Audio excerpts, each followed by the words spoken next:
우리 찬송가 279장을 부르도록 하십시다. 279장입니다.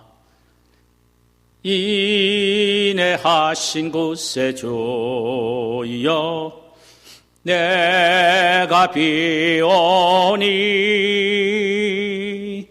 죄인오라 하실 때에 날 부르소서.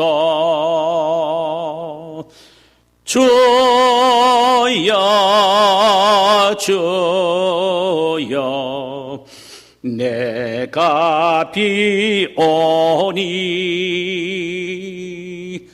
죄인오라 하실 때에 날 부르소서.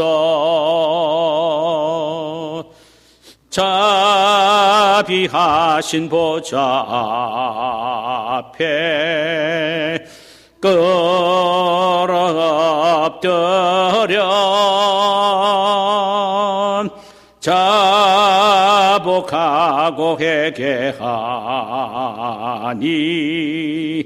믿음 주소서. 주여 주여 내가 비오니 죄인 오라 하실 때에 날 부르소서. 주의 공로 의지하여 주께 가오니 상한 마음을 고치시고 구원하소서.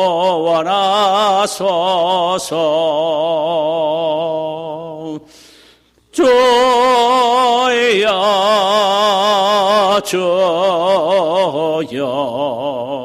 내가 비오니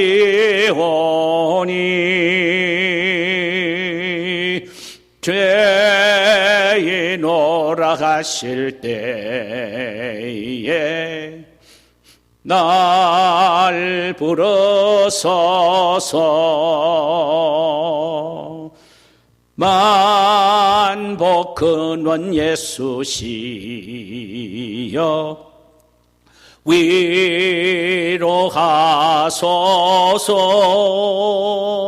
위로하소서. 우리 주와 같으신 이 어디 있을까. 주여 주여 내가 비오니 죄인 오라 하실 때에 날 부르소서.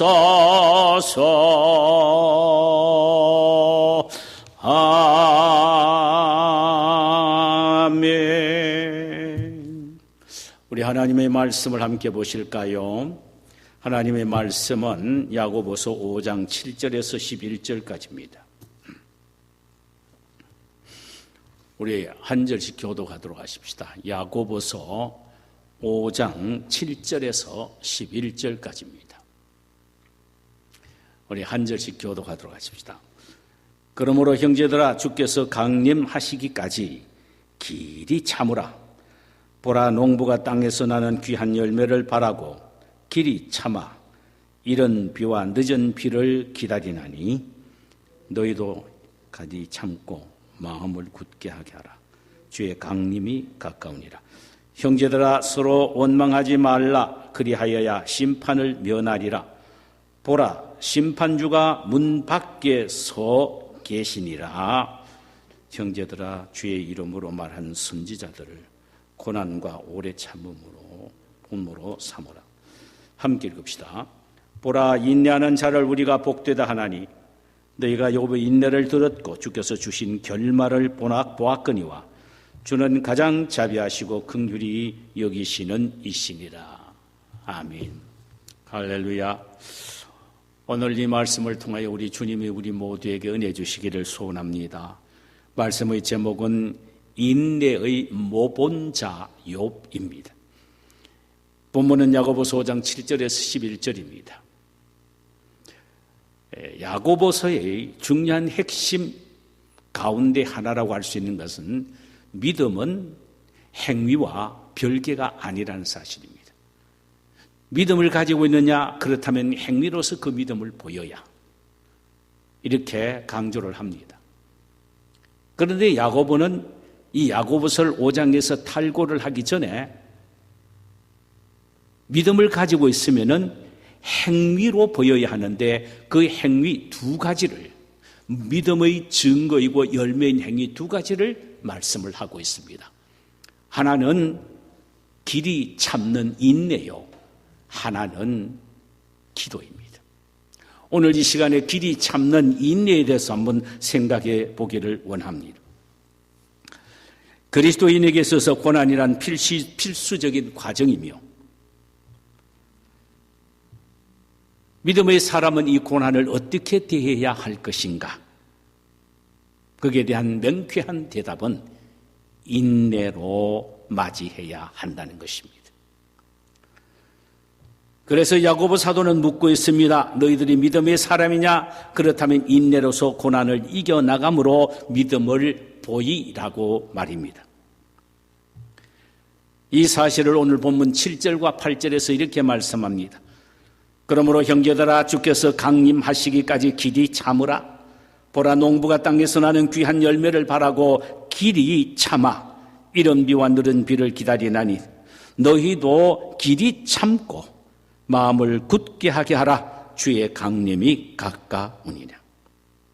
여기 보니까 길이 참으라는 말이 3번이나 나옵니다. 길이 참으라. 끝까지 참으라. 주님이 손대실 때까지 참으라. 주님이 그 어려운 문제에 손을 대시고 해결하는 그 순간까지 참으라는 말입니다. 야고보 사도는 믿음에서 인내가 얼마나 중요한가를 두 가지의 비유를 들어서 말합니다. 너희들이 믿음이 있느냐? 그럼 인내하라. 그 믿음에서 인내가 얼마나 중요한지를 두 가지 비유를 들어서 말하는데, 하나는 주님의 재림이요, 다른 하나는 농부입니다. 먼저 주님의 재림의 비유에 대해서 한번 생각해 볼까요? 그러므로 형제들아, 주께서 강림하시기까지 길이 참으라. 너희들을 길이 참고 마음을 굳게 하게 하라. 주의 강림이 가까우시니라. 그리스도인의 신앙의 절정은 예수 그리스도의 재림 사건입니다. 우리의 모든 신앙의 포커스는 어디에 정해져 있느냐 하면은 우리 주님 예수님이 구름을 타시고 이 세상에 다시 오는 재림 사건입니다. 지금까지 구약에서 예언되어 온 모든 약속들은 다 성취가 되었습니다. 그런데 유독 성취되지 않고 아직도 하나 남아있는 것이 있는데, 그것이 바로 우리 주님 예수님의 재림 사건입니다. 주님의 재림은 우리가 아무리 기도하고 밤낮 사모한다고 해서 이루어지는 것은 결코 아닙니다. 우리 주님의 재림은 하나님의 영역이며 또 언제 오실지 모르기에 우리가 할 일은 인내 앞에서 우리의 처세는 주님의 재림 앞에서 우리의 처세는 인내하는 것입니다. 언제 오실지 모르고 그 영역은 하나님의 영역에 속하기 때문에 우리는 끝까지 인내하고 기다리는 것입니다. 다른 방법 없습니다. 인내 외에는 다른 방법 없습니다. 우리가 이미 살펴보았습니다만 야고보 사도가 이 편지를 쓸 때의 사회적인 상황은 매우 어려웠습니다. 예수 믿는 사람들에 대한 박해가 극에 달했습니다. 특별히 유대인으로서 기독교로 개종한 사람들에게는요, 유대인들이 얼마나 그 박해가 심했는지 목숨을 걸어놓고 신앙생활을 해야 되는 결단이 필요한 것이 유대인으로서 기독교로 개종한 사람들입니다. 야고보는 바로 이들을 향하여 이 편지를 쓰면서 그 어려운 핍박과 고통 속에서 인내하라고 요청합니다. 주님은 반드시 오니까, 주님은 반드시 오니까 오시는 그때까지 인내하면서 참아라는 것입니다. 주님이 다시 오시지 않으면야 우리가 그렇게 고생하면서 살 필요가 뭐 있겠습니까? 그러나 우리 주님 예수님이 다시 오는 그때에 우리가 얼마나 믿음을 갖고 인내하며 참아왔는가를 확인하시고 거기에 따라 우리에게 상금과 면류관을 주시기에 우리는 주님의 재림을 바라보기에 인내해야 한다는 것입니다. 믿음이 무엇입니까? 신앙 때문에 당하는 비박이나 인생의 어려움, 고통 속에서도 생을 포기하지 않고 절망하지 않고 주님의 재림을 기다리듯 하나님의 회복과 축복과 다시 주실 은혜를 인내하며 기다리는 것이 바로 믿음입니다. 그래서 믿음은 한마디로 인내다, 이렇게 말할 수가 있단 말이죠. 야고보가 인내의 중요성에 대하여 또 하나의 비유를 들었는데 그것은 농부의 비유입니다. 야고보는 모든 사람들이 공감하는 농부의 비유를 들어서 인내의 필요성을 강조하고 있습니다. 농부가 씨를 뿌리고 그 다음날 낫을 들고 추수하기 위하여 나가지 않지요. 그런 바보스러운 농부는 없습니다. 이런 비와 늦은 비를 기다립니다. 이런 비는 파종을 위하여 내리는 비로 10월에서 11월 달 사이에 내리는 비입니다. 늦은 비는 열매를 얻기 위하여, 다시 말하면 열매를 익게 하기 위하여 필요한 비로서 4월에서 5월 달 사이에 내리는 비입니다.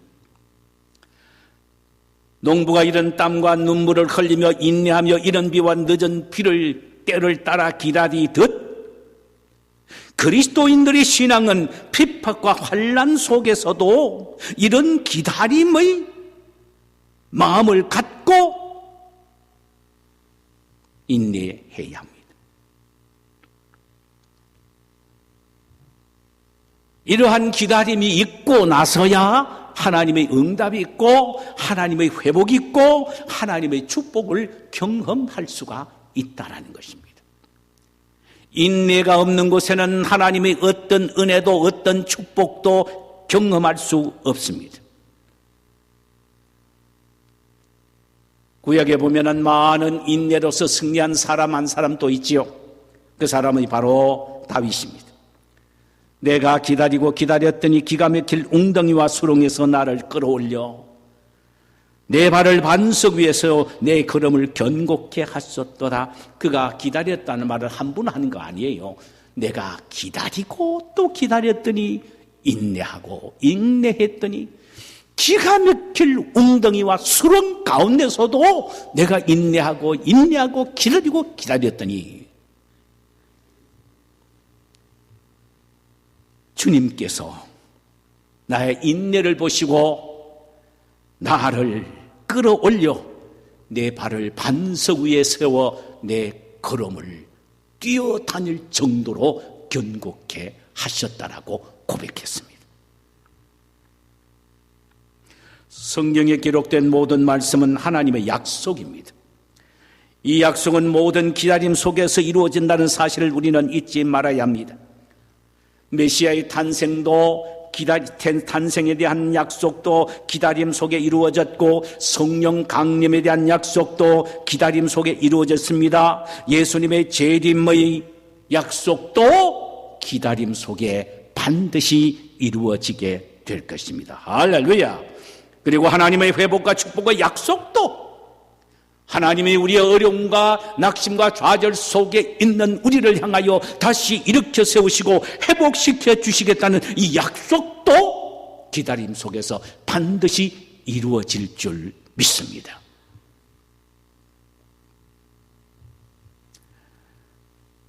그래서 야고보는 이렇게 외칩니다. 그러므로 너희도 길이 참고 마음을 굳게 하라. 다른 표적한 수가 없다는 것입니다. 가자, 너희들도 구약의 믿음의 선진들뿐만 아니라 너희들도 그들이 본을 받아 길이 참고 마음을 굳게 하라는 것입니다. 인내하면서 마음을 다잡고 살아가라는 것입니다. 이것이 말세의 믿음을 가지고 있는 성도들의 인내의 자세라는 것입니다. 열매라는 것입니다. 자, 그런데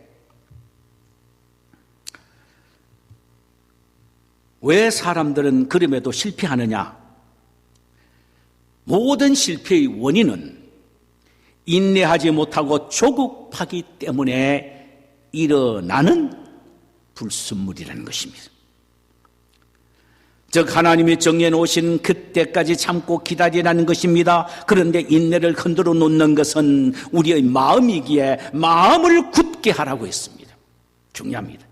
인내를 흐트러 놓는 것은 우리의 마음입니다. 그래서 마음을 굳게 하라고 했습니다. 여기에 마음을 굳게 하다란 말은 헬라어란 스텔릭 사태입니다. 이 말은요, 받치다, 지지하다 이 말입니다. 받치다, 지지하다. 명사로는 받침대 역할, 받침대. 이 단어는 출애굽기 17장 12절에 보면 아주 묘한 설명으로 표현이 되어 있습니다. 거기에 보면은 아말렉과의 전투에서 여호수아는 병사들 이끌고 전쟁터에 들어가서 그들과 싸우고 있고 모세는 아론과 훌과 함께 산으로 올라갑니다. 산에 올라가서 기도하면서 손을 들었을 때 아론은 오른손 그리고 훌은 왼손을 잡고 서 있습니다. 여기에 손을 잡고 서 있다라는 말이 바로 무슨 의미입니까? 스텔렉 사태입니다.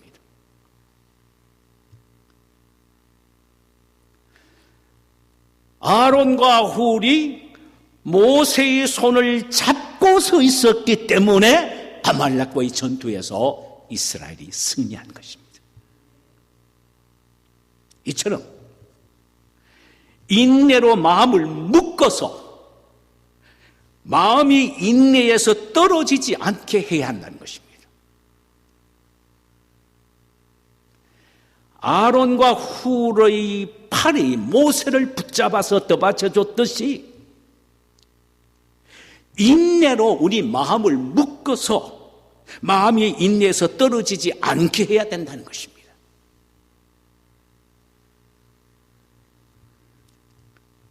그렇다면 중요한 것은 우리 마음입니다. 문제가 쉬이 해결되지 않는다고 해서 원망하고 불평하지 말아야 하는 것입니다. 대신 우리 마음이 오히려 기뻐하기 위하여 적극적으로 조처를 취해 나가는 것입니다. 그 이유는 만약 원망하고 불평하게 되면은 마음이 흔들려지기 때문에 오늘 본문에서는 심판을 면하지 못한다. 처절하게 어려운 시련과 역경 속에서 인내하지 못하여 실패한다 이 말입니다. 실패하게 하고 만다.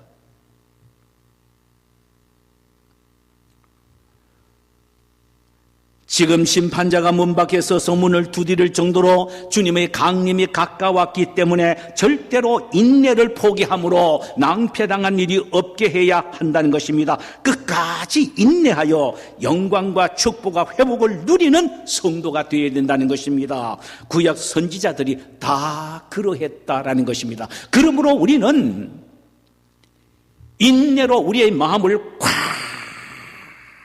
묶어야 합니다. 인내로 우리의 마음을 묶어야 합니다. 순간순간 묶어야 합니다. 그래서 우리 마음이 어떤 경우에도 흔들리지 않고 주님의 재림을 바라보면서 어떤 상황 속에서도 인내할 수 있게 해야 한다는 것입니다. 그러면서 야고보가 구약의 인내의 대표적인 모범자를 소개하면서 그가 많은 구약의 인물들이 있지만 가장 인내의 모범자이며 그가 받은 축복이 무엇인가를 우리에게 주지시켜주고 있습니다. 인내의 샘플로 욥을 소개했다 이 말입니다. 본문을 11절에서 이렇게 말합니다. 보라, 인내하는 자를 우리가 복되다 하나니 너희가 욥의 인내를 들었고 주께서 주신 결말을 보았거니와 주는 가장 자비하시고 긍휼히 여기시는 이시니라. 하나님은 구약의 욥을 가장 자비하게 또 긍휼히 여기셨는데 뭐 때문이냐? 그가 처절한 실패 속에서도 좌절 속에서도 인내했기 때문이라는 것입니다. 인내하는 자에게 하나님의 긍휼과 자비가 부어지는 것입니다.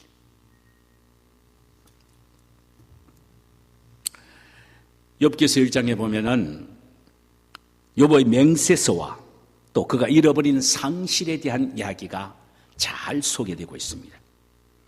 그는 아들 7과 딸 셋, 소유물은 양이 7천이요, 낙태가 3천이요, 소가 500결이요, 암나귀가 500결이며 종도 많이 있었으니 이 사람은 동방 사람 중에 가장 훌륭한 자였습니다.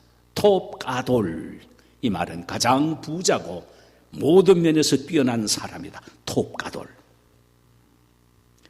하루는 스바 사람이 쳐들어와서 소와 나귀를 다 빼앗아 갔고 하늘에서 불이 내려와 양을 몽땅 살라버렸습니다. 이제는 갈대아 사람들이 새 무리를 이루어 들어와서 약대를 몽땅 다 탈취해 갔습니다. 그것뿐 아닙니다.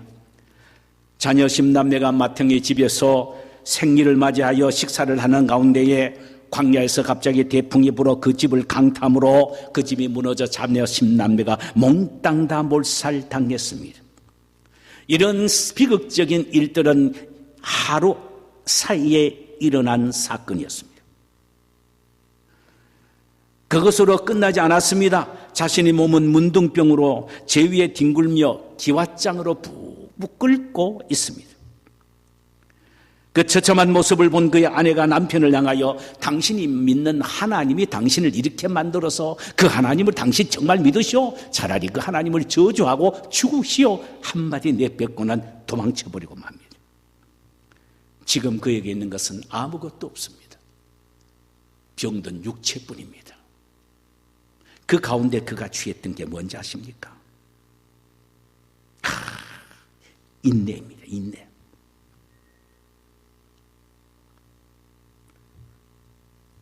그가 이렇게 고백하면서 인내합니다. 욥기서 23장 8절에 보면은 그런데 내가 앞으로 가도 그가 아니 계시고 뒤로 가도 보이지 아니하며 그가 왼쪽에서 일하시나 내가 만날 수 없고 그가 오른쪽으로 돌이키시나 배울 수 없구나. 그러나 내가 가는 길을 그가 아시나니 그가 나를 단련하신 후에는 내가 순근같이 되어 나오리라. 내 발이 그의 걸음을 바로 따랐으며 내가 그의 길을 지켜 치우치지 아니하였고 내가 그의 입술의 명령을 어기지 아니하고 정한 음식보다 그의 입의 말씀을 귀히 여겼도다. 이 말의 의미는 무슨 말입니까? 그런 처참한 길곡 속에서도 그는 하나님은 그 어려움을 통하여 나를 믿음으로 단련시켜 새로운 정금같이 순금같이 나오게 하신다. 그러므로 나는 하나님의 말씀을 순종하며 끝까지 인내하겠다라는 의미입니다. 그 결과 그는 지금까지 하나님에 대하여 듣기만 하고 믿었던 믿음이었으나 순금같이 나온 아름다운 영적인 단련함 속에서 그가 만난 하나님은 이제는 친히 눈으로 보고 믿는 하나님으로 체험하게 된 것입니다. 인내는 절대로 손해보지 않습니다. 인내는 몽땅 상실되지 않습니다. 결국은 얻게 되고 유익되고 복되고 영광스러운 조건이 됩니다. 할렐루야.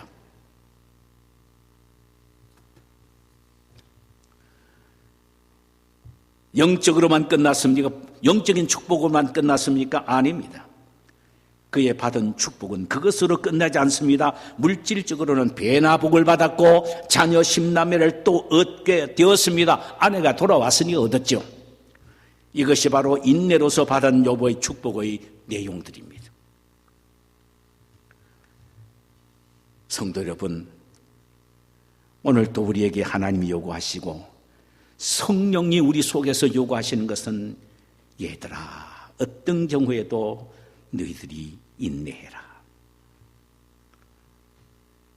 지금의 상황이 아무리 힘들고 어렵더라도 우리는 하나님의 자녀라는 믿음을 갖고 하나님의 회복의 손길을 기다리며 인내하며 나가십시다.